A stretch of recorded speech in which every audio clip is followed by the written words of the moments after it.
वागाम्भृणी और देवता भी एक ही है।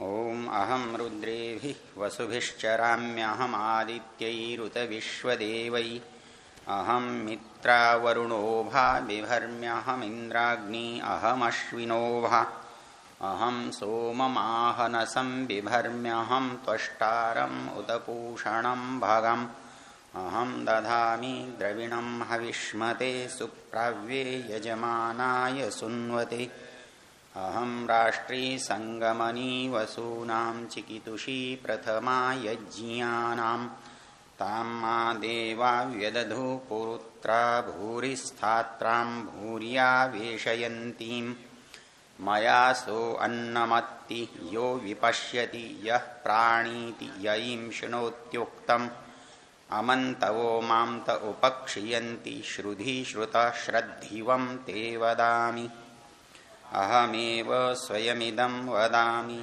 युष्टं देवेभिरुतमानुषेभिः यं कामयेतं तमुग्रं कृणोमि तं ब्रह्माणं तं ऋषिं तं सुमेधाम् अहं रुद्राय धनुरातनोमि ब्रह्मद्विषे शरवे हन्तवावु अहं जनाय समदं कृणोम्यहं द्यावा पृथिवी आविवेश अहं सुवे पितरम् अस्य मूर्धन्मम योनिरप्स्वन्तः समुद्रे ततो वितिष्ठे भुवनानुविश्वोतामुं द्यां वर्ष्मणोपस्पृशामि अहमेव वात इव प्रवाम्यारभमाणा भुवनानि विश्वा परो दिवा परयेना पृथिव्यैतावती महिना संबभूव। हुए कुछ मंत्र याद हुए किसी को? सारे हो गए? अच्छा, कल सुन लेंगे। और भी किसी को हैं? 2 हुए हैं और नहीं। चलो,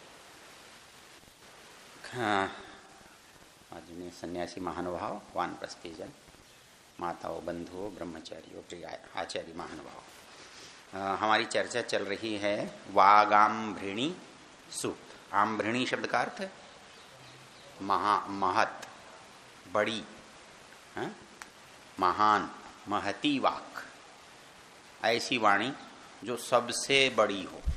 अर्थात कोई थोड़ा बोलता है, कोई ऊंचा बोलता है, मतलब उससे ज्यादा ऊंचा कोई बोल ही नहीं सकता, उससे ज्यादा स्पष्ट कोई नहीं बोल सकता। वो जो कह रहा है वो स्पष्ट कह रहा है। कहता है कि काव्यम पश्य, देखो उसे, वो बोलता हुआ दिखाई दे रहा है। कोई सुनने वाला चाहिए।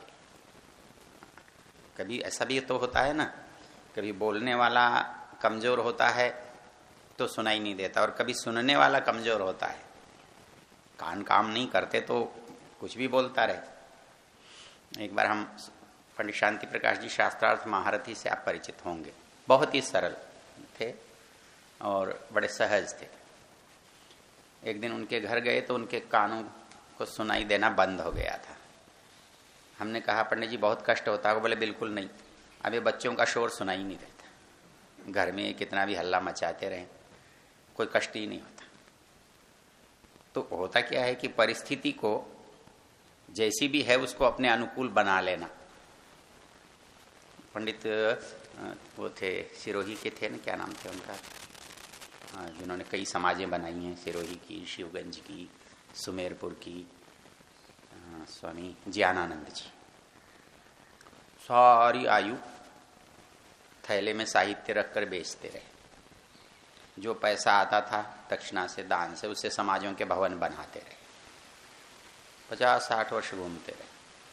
एक दिन मैं सुमेरपुर में गया, स्वामी जी बैठे थे। मैंने कहा, स्वामी जी कैसे बैठे हो? अरे बोले, पैरों ने कहा अब तू बैठ जा, बहुत चल लिया, अब क्या करना है चल के। तो मैंने कहा अच्छा बैठ जाता, तो अब चला ही नहीं जाता। तो एक तो ये है जी, क्या करें साहब, बड़ी मजबूरी हो गई है, बड़ा कष्ट हो रहा है तो दोनों जगह परिस्थिति तो समान है। एक कहता है अच्छा ठीक है, ऐसा ही सही, जैसा इच्छा है प्रभु की वैसा सही, जैसा शरीर है वैसा सही। तो बात कभी हमारी असमर्थता की है और तो कभी अगले की है, यहां अगला तो असमर्थ है नहीं। वो जो कह रहा है वो कहते हुए कभी रुकता नहीं, कोई भी क्षण ऐसा नहीं है। क्यों कि सुनने वाला कब सुन रहा है क्या पता। यहां तो 24 घंटे जगा के रखता है, कभी हमको जगा के रखता है, कभी अमेरिका को जगा के रखता है। नहीं, कभी हम जाग रहे हैं, हम में से कुछ सो रहे हैं तो कुछ जाग रहे हैं। तो हर समय हर स्थान पर जागने वाला है, तो फिर जगाने वाले को तो सोने का मौका कब मिलेगा?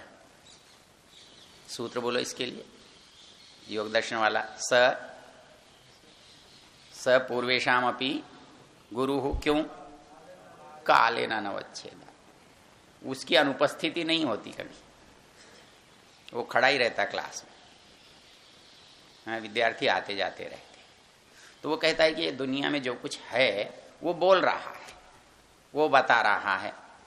समझना सुनना आपका काम है। जिसके साथ जितनी हृदय की पवित्रता हो, आत्मा की शुद्धता हो, वो उतना सुनता है, वो उतना समझता है, और उसको उसी से समझ आता है कि ये कह क्या रहा है। बाकी को नहीं आता समझ में। क्यों कि ज्ञान के लिए जो आवश्यक सामग्री है वो उनके पास उपलब्ध नहीं है। इन मंत्रों का सामान्य अर्थ देखोगे तो लगेगा ये भी कोई मंत्र हैं, इतने सहज अर्थ हैं जिनकी कोई संगति नहीं लगती। जैसे आज हम जिस मंत्र पर विचार करना चाहते हैं उसको देखो तो शब्दार्थ कुछ भी नहीं है। अहम रुद्राय धनुरा तनोमि। अब इसमें क्या कठिन है? मैं रुद्र के लिए धनुष तानती हूँ। अब रुद्र के लिए धनुष तानती हूँ तो इसमें कई संकट पैदा होंगे। ब्रह्मद्विषे हंतवाऊ, उसके विशेषण है। किसके लिए? जो ब्रह्मद्विषे। किसके लिए? हाँ, शरवे हंतवाऊ। अहम जनाय समदम कृणोमि। हाँ, लड़ाई करने का काम मेरा है। अभी पहला मंत्र आप यहाँ पर वेद पाठ में भी यही कह रहे थे। अहम द्यावा पृथ्वी आविवेश, मैं द्युलोक और पृथ्वीलोक में व्याप्त हूं। अब इसमें क्या कठिनाई है और कोई संगति है क्या? मतलब किसी पंक्ति से इस अर्थ को सुनने के बाद लगता है कि कोई तालमेल है। अब बेचारा यूरोपियन या नया सिखिया जो इस परंपरा को नहीं जानता, वो ये कहेगा ये तो क्या कही है, ये कोई बात है कहने की, इस कहने का कोई अर्थ ही नहीं है। अब यहां सोचने की बात है। अब सोचने की बात कैसे होती है? सामान्य रूप से रुद्र हम बहुत अच्छा अर्थ करते हैं। रुद्र का अर्थ हम देवता परक करते हैं ना, यहां देवता परक हो नहीं सकता। यहां तो रुद्र पर धनुष चढ़ा के बैठी है अगली, तो रुद्र कौन होगा? अच्छा होगा, देवता होगा।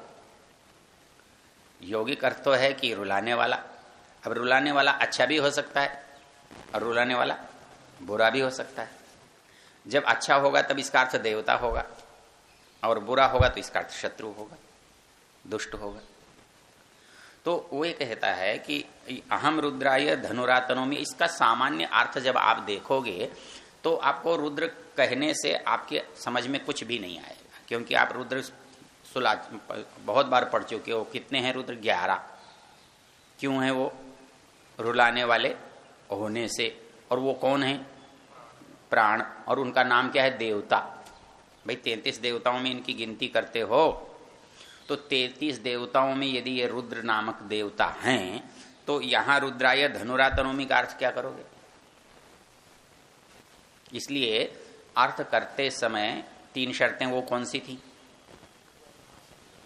एक पूर्वापर प्रसंग, आज के शब्दकोश से नहीं, वेद के उससे, और समग्र साहित्य को एक मान करके चलना। अर्थात जो व्यक्ति कह रहा है, एक मनुष्य को एक इकाई जो कुछ उसने जीवन में कहा है उसके अंदर एक संगति मिलेगी, आपको विरोध नहीं मिलेगा।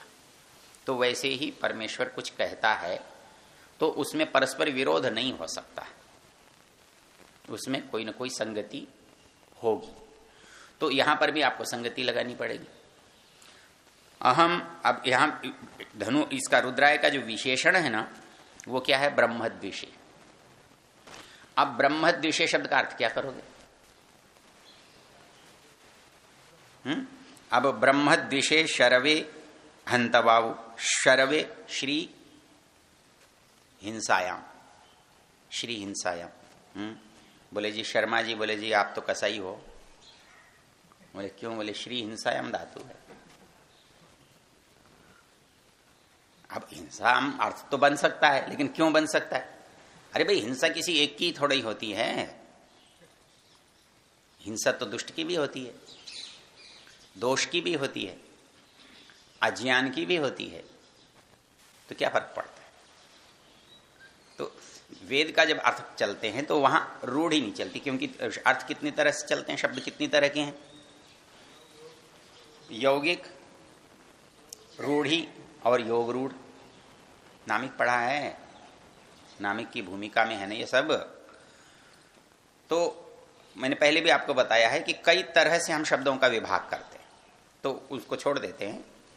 यौगिक, रूढ़ी और योग रूढ़ सामान्य रूप से जो हम समाज में, लोक में जो व्यवहार करते हैं वो किन शब्दों का करते हैं? रूढ़ी लोग शब्दों का करते हैं। हमें उस विशेष शब्द से विशेष पदार्थ का बोध होता है, दूसरे पदार्थ का बोध नहीं होता, क्योंकि रूढ़ अर्थ को हमें लेना हमारा अभ्यास है, हमारे व्यवहार का मुख्य आधार भी वही है। तो अब नाम तो धनपति जी है। अब धनपति का अर्थ तो धन का स्वामी होता है, लेकिन वहां तो एक आदमी है और उस आदमी के पास धन हो यह आवश्यक ही नहीं है। तो हम उसे धनपति कहते हैं क्योंकि उसका नाम रूढ़ है, प्रचलित है, उसका अर्थ से संबंध हो अनिवार्य नहीं है। तो रूढ़ जो व्यवहार है ये लोक में चलता है, लेकिन यदि इस रूढ़ व्यवहार को आप वेद में चलाओगे तो अनर्थ हो जाएगा। यहां रुद्र का अर्थ करोगे तो अग्नि मीले में अग्नि का अर्थ करोगे, वहां अग्नि का अर्थ क्या करोगे? आग, आग करोगे तो नहीं चलेगा। एक यही की बात है। हम व्यंग में रूढ़ शब्दों का दूसरा अर्थ भी करते हैं। जब व्यंग्य करते हैं ना किसी पर या किसी बात को व्यंजना में कहते हैं, तब दूसरा अर्थ कैसे करते हैं? यहीं दरवाजे पर मैं खड़ा था, ऋषि मेले का मौका था, एक व्यक्ति आया, उसने पूछा स्वामी ओमानंद जी कहाँ हैं? तो वहां एक चौधरी खड़ा था हरियाणा का। यूं बोले यू आग सी जान लाग रही, यू आग सी जान लाग रही। ये बोले आग जैसा जा रहा है ना ये घेरवे कपड़े वाला। अब एक बात सोचने की, आग सी जान लग रही, अर्थ तो रूढ़ तो नहीं बन सकता। ऐसा नहीं है कि हम व्यंजना का प्रयोग नहीं करते, व्यंजना का प्रयोग करते हैं, और भाषा में जो चमत्कार आता है ना वो व्यंग से आता है। लेकिन अर्थ जब करने लगते हैं तो उतने पर हमारा ध्यान नहीं जाता। अर्थ करते समय रूढ़ अर्थ हमारे सामने आता है, हम पहली दौड़ रूढ़ अर्थ तक जाते। और वो स्वाभाविक क्यों है? स्वाभाविक इसलिए है, जब हम बच्चे को किसी चीज से परिचित कराते हैं ना तो रूढ़ अर्थ से परिचित कराते हैं।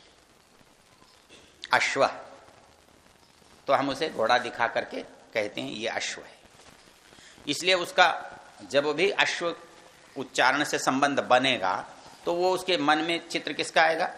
घोड़े का आएगा। अब ये उसका स्वाभाविक है। अब लेकिन सूर्य को जब अश्व कहेंगे तो घोड़ा कैसे बनेगा? तब आपको सोचना पड़ेगा कि ये तो बना नहीं, यहां तो कहा घोड़ा और यहां सूर्य को घोड़ा कह रहे। जब सूर्य को घोड़ा कहोगे तो या तो कहोगे तो बेवकूफी है, या दूसरा उपाय ढूंढोगे। तो इसलिए शास्त्र कहता है कि देखो शब्द जो हैं वो केवल रूढ़ नहीं है, यौगिक भी है। और यौगिक किनको कहते हैं? जो जहां से शब्द पैदा हो रहा है ना वो किस बात को कहता है।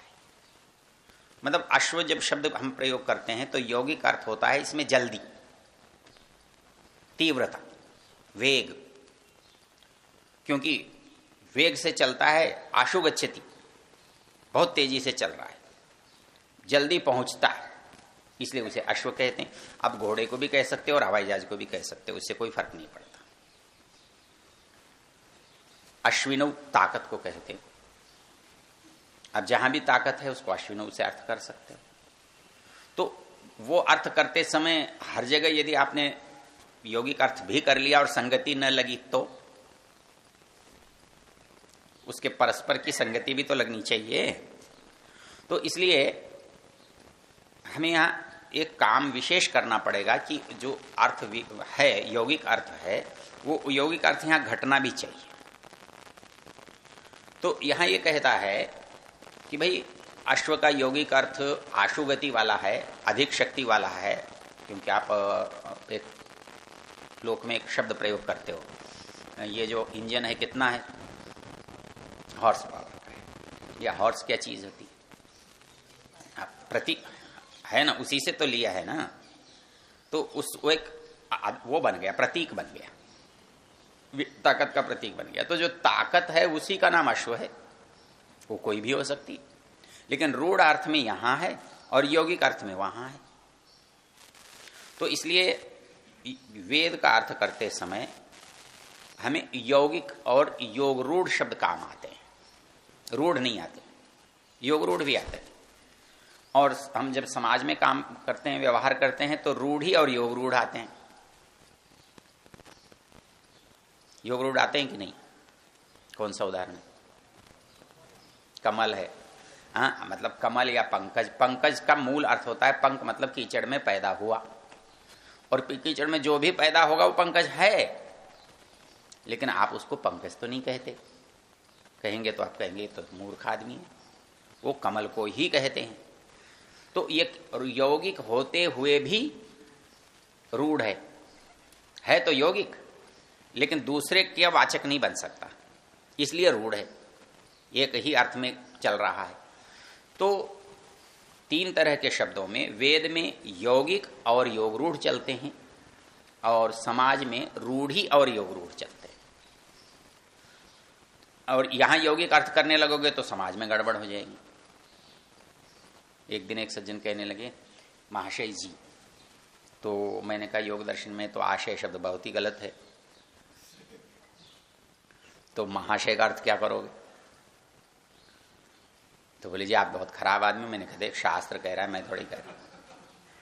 लेकिन वो पारिभाषिक शब्द है, वो यौगिक शब्द है, वो वही काम आएगा। यहां महाशय जी का अर्थ वो नहीं होगा। यहां तो आशय जिसका विशाल है, जिसका विचार बड़ा है, उसका वाचक है, वहां उसका वाचक नहीं है वो। तो इस दृष्टि से इन शब्दों की इस शक्ति को यदि आप याद रखेंगे तो अर्थ करते समय जो आने वाली कठिनाई है ना, उसका हल हो जाता है। देखो इसमें अब ये कहता है अहम रुद्राय धनुरा तनोमि। तो यहां रुद्र का विशेषण ये है, इसके अर्थ को अलग कर देगा।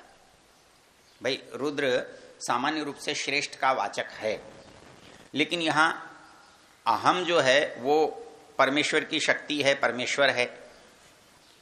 वो यदि किसी पर क्रूर दृष्टि रख रहा है तो वो अच्छा तो नहीं होगा। बोले उसके दो गलतियां हैं उसकी।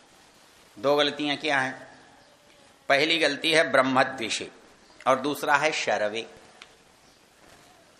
ब्रह्मद्वेषे, इसका अर्थ ब्रह्म से द्वेष करने वाला। ब्रह्म तो बहुत व्यापक शब्द है, तो ब्रह्म से द्वेष करने वाले का अर्थ क्या करना चाहिए? फिर आपने यौगिक अर्थ तो कर दिया, ब्रह्म से द्वेष करने वाला। ब्रह्म क्या चीज है जिससे द्वेष करता है? वो ज्ञान है। तो ज्ञान से द्वेष, तो ज्ञान तो निराकार चीज है। फिर क्या करोगे कि जो ज्ञान से द्वेष करता है उसे मारना है, तो किसे मारना पड़ेगा? अज्ञान को मारोगे। अज्ञान कैसे मरेगा? अरे भाई ऐसा है कि जो मारने वाला शत्रु है वो ज्ञानी है कि अज्ञानी? आप पर जो शत्रु आक्रमण कर रहा है वो ज्ञानी है कि अज्ञानी है? अनाड़ी। अभी पहला मंत्र यहां स्वाध्याय में क्या पढ़ा है? स्वाध्याय में क्या पढ़ के चुके हो? अज्ञानी। अब अज्ञान को मारना है तो किसे मारोगे? बड़ी व्यक्ति मरेगा ना, भले आदमी। अज्ञान कैसे मरेगा? वहां तो व्यक्ति मरेगा तो अज्ञान मरेगा, वहां तो कोई उसे पढ़ा, वेद थोड़ी पढ़ाओगे। शत्रु को आप वेद बोले आजा पहले वेद पढ़ के ज्ञान कर ले, फिर तू बात करना, ऐसा करोगे? तो वो नहीं होता। वो तो यहाँ क्या है कि कोई गुण या दोष जो है वो कहाँ होगा, किसी आधार में होगा ना, ये तो आधेय है ना, तो आधार जो है आधेय में होगा। तो जो चीज जिसमें है उसको आप नष्ट करना चाहते हो तो क्या करना पड़ेगा, आधार नष्ट करना पड़ेगा। तो ब्रह्मद्विषय का अर्थ केवल ज्ञान करने से तो काम नहीं चलता। जो ज्ञानी से द्वेष करता है, अब ज्ञानी कहने से काम नहीं चलता, क्योंकि झगड़ा एक कुछ शब्द वेद में क्या है वो बहुत पुराने समय से चल रहे हैं और बड़े व्यापक अर्थ में चल रहे हैं। तो झगड़ा उसमें कहां खड़ा होता है कि कोई उसको किसी अर्थ में डाल देता है, दूसरा उसको दूसरे अर्थ में डाल देता है। अब जो ब्रह्म जानने वाला है, ज्ञान का आधार है, वो ज्ञानी तो है आपके शब्दों में, इसका दूसरा शब्द क्या है भाई? ब्रह्म ज्ञान है, ब्रह्म वेद है, ब्रह्म ईश्वर है। तो ब्रह्म ज्ञान को, वेद को, ईश्वर को मानने वाले को आप क्या कहते हो? तुम इधर उधर मत जाओ, सीधे सीधे आ जाओ मूल शब्द पर, डरो मत। ब्रह्म के जानने वाले को क्या कहते हो? मतलब दाएं बाएं घूमते। वेद के व्याख्यान ग्रंथों का नाम क्या है? फिर अब यहां विवाद खड़ा होगा, क्योंकि आपके दिमाग में एक शब्द है ब्राह्मण। अब प्रचलित ब्राह्मण, जहां आज समाज में जिसको आप ब्राह्मण कहते हो और वेद जिसको ब्राह्मण कहता है, अंतर नहीं करने से सब गड़बड़ हो जाती है। वेद कहता है कि ब्रह्म का जानने वाला है, मानने वाला है, बताने वाला है, इसलिए वो ब्राह्मण है। और हमारे यहां तो कोई भी ब्राह्मण हो जाता है। अब ये कहता है कि जो ब्राह्मण को मारता हो, ब्राह्मण से द्वेष करता हो, तो अर्थ का निर्णय कैसे करोगे? इसका एक रोचक निर्णय बताऊं आपको, आपका समय हो रहा है। एक रोचक निर्णय यह है, पुरुष सूक्त में जो सबसे विवादास्पद मंत्र है, कौन सा? ब्राह्मणों से मुखम आसित, कि ब्राह्मण जो है ईश्वर के मुख से पैदा हुआ। चल, इसको रूढ़ अर्थ में मान लेते हैं, ऐसे ही मान लेते हैं। दूसरी पंक्ति क्या है? ना, गलत न, गलत है ना। अगली मैं दूसरी पंक्ति पूछ रहा हूं, दूसरा अगला शब्द थोड़ा ही पूछ रहा हूं। ऐसा है कि अगला जो मंत्र है उसमें कहता है वो मुखाद अग्नि अजायत। अब मुख से पैदा होने वाले कितने हुए? दो हो गए। दोनों का परस्पर संबंध क्या होगा? भाई बहन कौन हो गया? अरे भाई, दोनों, ब्राह्मण भी मुख से पैदा हुआ और अग्नि भी मुख से पैदा हुआ, तो दोनों में संबंध क्या हुआ? भाई भाई हो गए। तो गले मिला दो, मिल जाएंगे। यदि शब्द का ज्यों का त्यों अर्थ आप लेना चाहते हो तो ये अनर्थ होगा, ये अनर्थ होगा। तो इसके लिए उपाय क्या है? उपाय तो फिर दयानंद की शरण में आना पड़ेगा। दयानंद कहते हैं, भले लोगों, जहां जो अर्थ की संगति बैठती है वो अर्थ लो।